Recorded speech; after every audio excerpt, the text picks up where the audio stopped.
Today is smoking day. Yeah, I look forward to this all the time. I smoke a lot, actually. Many of you know, some of you don't. Yeah, he's a smoker. Yeah, I am a smoker. I'm a heavy duty smoker. Not the kind of smoking you might think. Today I'm going to show you what I smoke and how I do it. So hopefully if we do this right, you'll get to see exactly my process in smoking. I don't know, how many of you guys smoke? A lot of smokers out there? Let's take a look at what I do.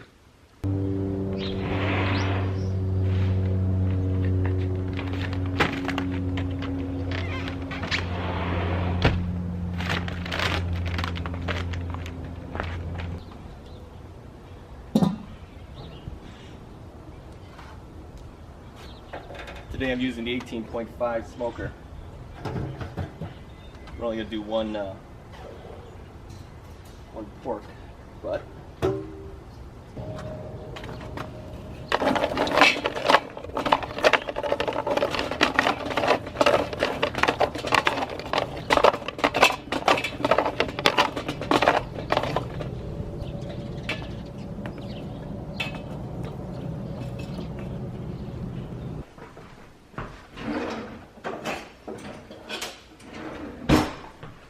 Alright, today we're actually going to be cooking up about, what is this, 9.65 pounds of pulled pork. So we're going to have to sharpen up our knife a little bit here. I don't know if you guys have ever used one of these before, but this is just aligning the metal a little bit. Keeps it nice and sharp. No metal filings actually come off, but I tend to like to wash it down anyways after I do that. So let's go ahead and give this a break open here, see how this works out.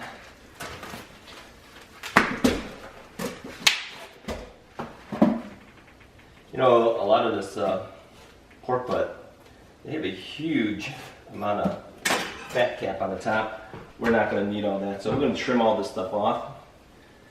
So I'm just going to take all this off.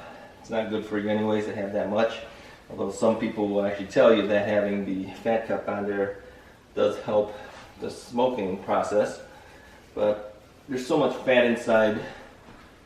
Look at that, that's a lot. There's so much fat inside pork butt anyways, you don't really need all this, in my opinion.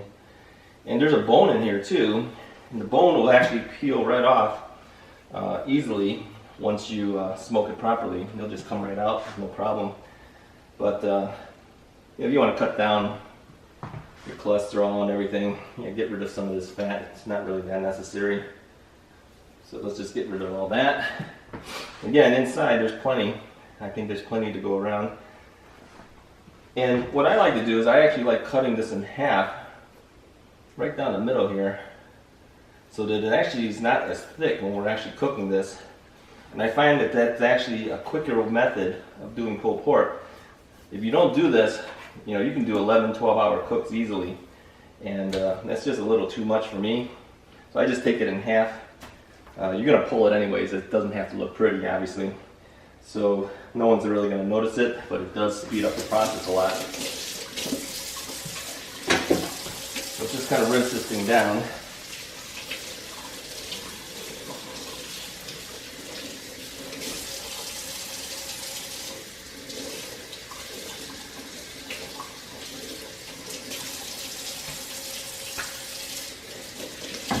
We have an automatic faucet. It makes the life a lot easier. You just put your hand underneath, comes out, put your hand underneath, turns it off. A lot quicker. You don't have to touch anything. Alright, let me get a pan here.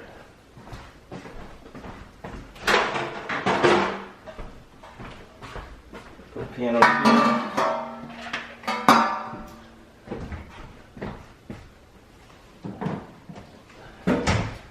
Today we're going to be using the Kick Butt Rib Rub Chipotle Honey. I like this stuff. This stuff is actually pretty good. So we're going to rub it. Let's put this down here. Just shake that right on top. It's pretty easy to do. It's not hard at all. Cover that. Bottom. Some people use mustard as a binder so that the rub stays on easier, but I've never really found that that really made that much difference. So I tend to skip it and just put the rub directly onto the meat. And you want to cover all sides here, all edges. You know, it looks like you're putting a lot on here, but you have to remember this is a very thick piece of meat. It's not going to make that much of a difference. I'll put the other one on top. And we'll do the same thing right here. Yeah, there's quite a bit, isn't it? But it really doesn't affect it. And the better bark actually happens when you have more rub on there too. Because we cut this in half, there's actually more surface area. So you do get more bark. A lot of people like the bark.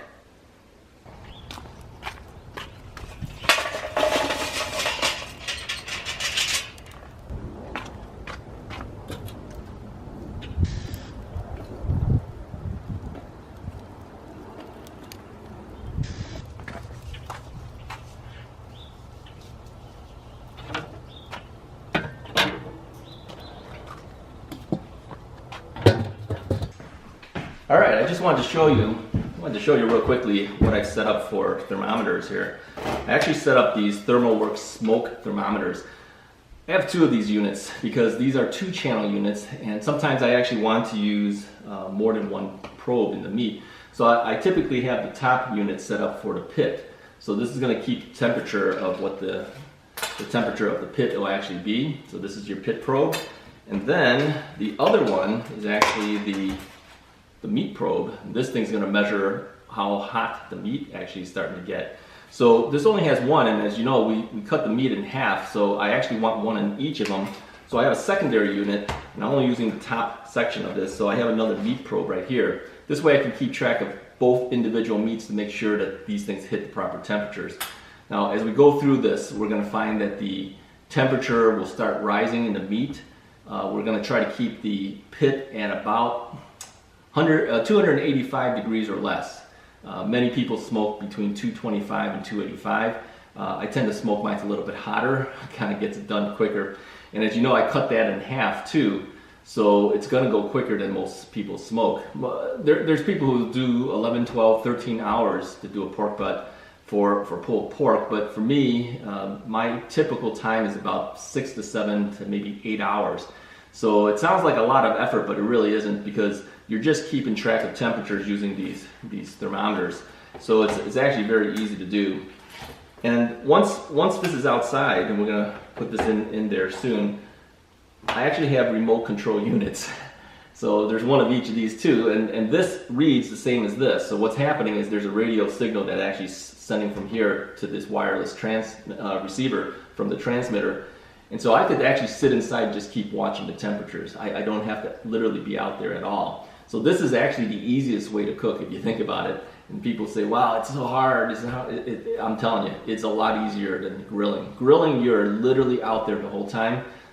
I'm not doing anything. I'm just watching temperatures. And as I see temperatures change, I make decisions. If the pit temperature rises, then I'm going to take the vents that are on the bottom of the smoker and make it a little bit smaller, kind of decrease the airflow, and that's going to cut down the temperature.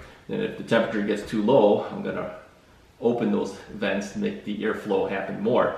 And as the smoke starts billowing through, you don't really want white smoke, thin blue smoke. It sounds weird, but if you look at it, actually it is kind of bluish. And if you get that thin blue smoke, you have clean smoke that you can actually smoke on. If your wood starts burning initially, it's going to come out billowing white, and that's actually kind of dirty smoke. You really don't want that. It's not going to taste as well. So we'll put the meat on there once that smoke kind of mellows out a little bit. And if you notice too, I did a method called the minion method. The minion method actually is you put charcoal around in a circle around the charcoal grate, but you leave the center open, and by leaving the center open, I can then pour the charcoal directly in there. So what happens is the heat eventually will start heading out towards the other charcoal, and that's what keeps the temperatures consistent. If you poured the charcoal over the entire grate of charcoal, then you've got a lot of heat going on at the same time. You really don't want to do that. You want a long time of burn and consistent in temperature, and that's the best way to do it. So I highly recommend you do it that way. So right now we're going to head back outside. I'm going to put these probes in there, and once we get the right temperature, we'll bring the meat out, set that up too.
This is the remotes, so it's actually reading temperature right now, and there's a little stand that I have here. This sits on the stand and it sits on my desk. That's all I do.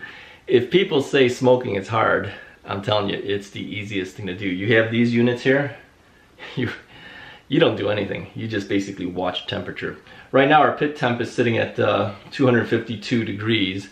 And so we're doing good. I'm just going to keep an eye on that thing. I just want to make sure it doesn't go past 285, and then we're going to keep an eye on the temperature of the meat too.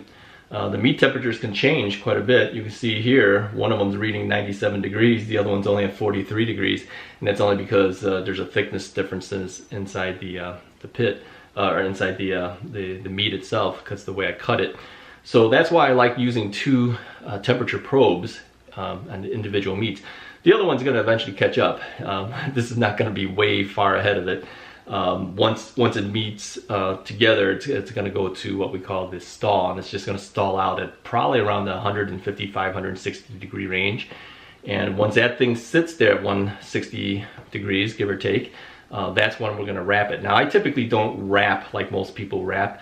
I'll put it in an aluminum pan, and then I'll cover the pan with aluminum foil. And I'll also put a little bit of apple juice in there too, kind of keeps it steaming a little bit in there. And that'll just sit for the remaining of the cook until this thing hits the desired temperature, which is around 202 degrees, 203 degrees. That's when I'll actually take it off of the smoker. And then we'll just let it sit for a little bit, and then we'll start pulling it apart. So you'll find it's actually pretty easy to do. Okay, come back later.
This wrapping is going to make a big difference.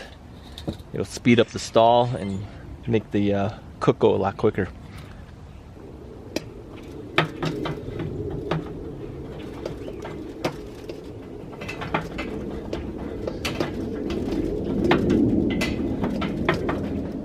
Poking the coals. Because our temperature was dropping a little bit, we need to shake some of the ashes off of this. It'll bring our temperatures back up again. Just a quick update. It's been 5.5 hours now, and our pit temp is holding at about 231 degrees, and our meat temps are at 193 and 196. So actually one of the cuts of meat is actually very close to hitting the 197 mark, which is what is needed in order for the collagen to break down for you to actually pull it. But again, I'm going to go a little bit longer to 202, 203 degrees. And of course, the other one seems to be taking a little bit longer. It's not unusual to actually see the stall happen a second time, and I've seen this happen time and time again, where you think you're finished with it and it's very close, and then it just stalls and doesn't move at all. Sometimes the temperature even drops, which is amazing. And then of course it'll just power through again and start rising again. So we'll see what happens, but it's only 5.5 hours in, which is actually very fast for pulled pork, but that's not unusual considering I am cutting this thing in half. So we'll see where it goes, but I just wanted to give an update here. Okay, we've finally hit the temperature ranges we want to go to in order for us to finish this cook. So we are currently at a pit temperature of 116.9 degrees Fahrenheit, and our meats are at 201 and 202.9. So very close, very similar. All we needed is 197 degrees in order for us to actually finish the cook, but I always give it a little extra time and a little bit extra heat just to be sure. So I'm gonna go ahead and go out there. We're gonna take it off the pit, and then we'll let the meat sit and rest for a little bit, and then we'll pull it. I always put it in another pan just to make sure that I don't drip meat juice all over the place. Well, this is what the pork looks like now. We've had it sitting for probably about 15 minutes or so now, and I think that's probably a good enough time we can start pulling it. But you can see it's still coming off pretty hot. You can see some steam coming out of there. We'll have to use some gloves in order to do this pull, but I'm pretty confident it should pull fairly easily. So let's give it a shot here. Okay, I'm gonna actually pull this now, and the meat has been resting for a little bit. I'm gonna put some gloves on. This is still gonna be rather hot. I've taken one section at a time. That's usually how I do it. So you have these little, I don't know, claws, which basically helps me pull this thing apart. And you'll see as you work on this, this thing will just literally start coming apart, right? And you can sit there and play games how long you want to pull this thing for, but some people like it a little chunkier, some people like it a little bit less chunky, some people like it totally pulled. My family doesn't seem to like it totally pulled, although believe it or not, I'll probably eat most of this myself, but it's okay with me. You can see it's actually pulling rather easily here. Some pork pull actually a lot easier than this one. This one's actually a little bit, probably a little tighter than others that I've done in the past. But we find that every piece of meat is a little bit different. You can see it's actually coming apart pretty good. Some people just use forks too, and you can use a fork. You don't need to get these big claws, but I like using them. It's kind of fun. So, and you can see there's still some fat in here too, and you can pull that stuff out, but this is a big chunk right here. It's okay, I'll just leave it there for now. I'm not gonna get it all perfectly here, but I want to get to the other one to show you as well. You could also put the juices back in too. A lot of people do that. I typically do. I add a little bit back in there with some apple juice. Of course, there's some fat, of course, that renders off and it goes in there too. My wife doesn't seem to like it that way, but it does make it a little bit juicier, in my opinion. So, okay, close enough for this. Let's move this out of the way. I'm going to grab the other piece now. there's the big chunk of that one. And this one actually has the bone, and you'll see, if I'll just put my hands in here and kind of pull it apart, you can see the whole thing just literally comes apart. And you have a relatively clean bone. This is kind of an indication that you've actually done your job properly, because it will not pull this easily if you have a problem with it and don't have it down with enough heat. So let's move that to the side. In fact, let's just get rid of this altogether. Now let's pull this one by hand.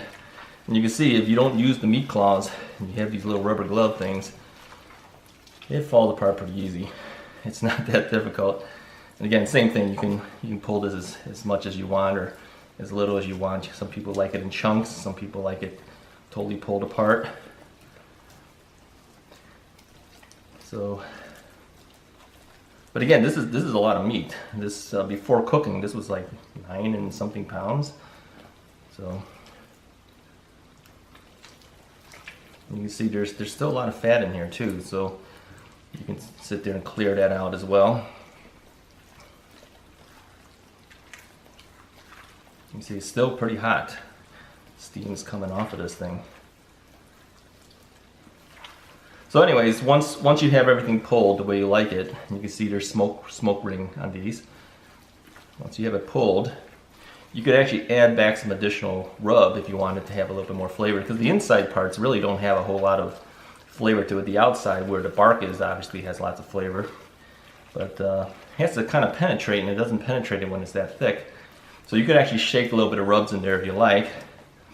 I'm going to take these gloves off here. And again, you can render this juice off, get the fat out of there. I actually have a fat separator. I'm going to actually do that. Then I'll pour it back in, and we should have a pretty good pulled pork.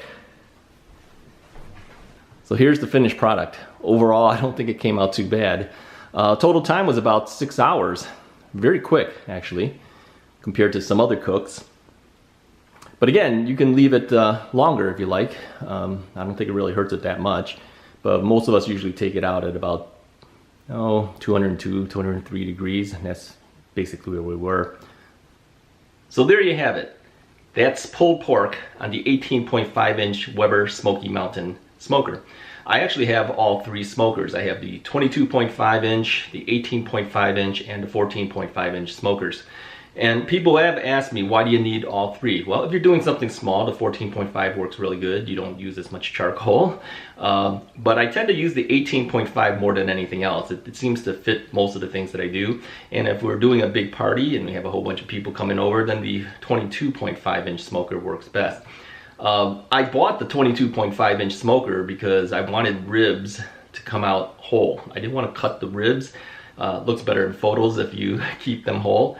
And I can put, using a rib rack, I can actually put at least, I would say at least 6 ribs on the top and another 6 on the bottom. There's actually middle. There's a middle grate and an upper grate that you can put your ribs on.